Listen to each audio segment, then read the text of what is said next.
साथीहरू आज म त्रिपुरेश्वरतिर घुम्न गइरहेको थिएँ। म घुम्न जाँदाखेरि त्रिपुरेश्वर र थापाथलीको बिचमा रहेको जुन मन्दिर छ नि, मन्दिरको अगाडि मेन रोडमा एउटा बाँदरले फलफुल बेचिराख्नु भएको भैयाको साइकलमाथि चढेर फलफुल तान्न लागिरहेको थियो।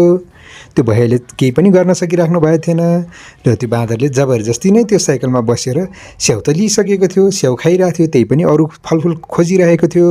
त्यो भैया बिचरा केही गर्न सक्नु भएको थिएन, चुपचाप लाएर बसिराख्नु भएको थियो। उहाँले हटाउन पनि सक्नु भएन र बाँदरले फेरि आफ्नै हातले पल्टै भैयाको साइकलमा रहेको टोकरीमा रहेको फलफुलहरू खोजिरहेको थियो।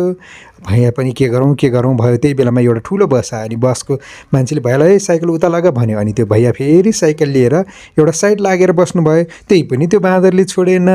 त्यो मङ्की पनि अति जिद्दी रहेछ। म जसरी पनि आज यो फलफुल लिएरै जान्छु भनेर जबरजस्ती फेरि त्यो बाँदरले त्यो टोकरी खोल्यो र टोकरीको कपडा हटाएर त्यहाँबाट एउटा ठुलो मेवा लियो र जम्प गर्यो साइकलबाट।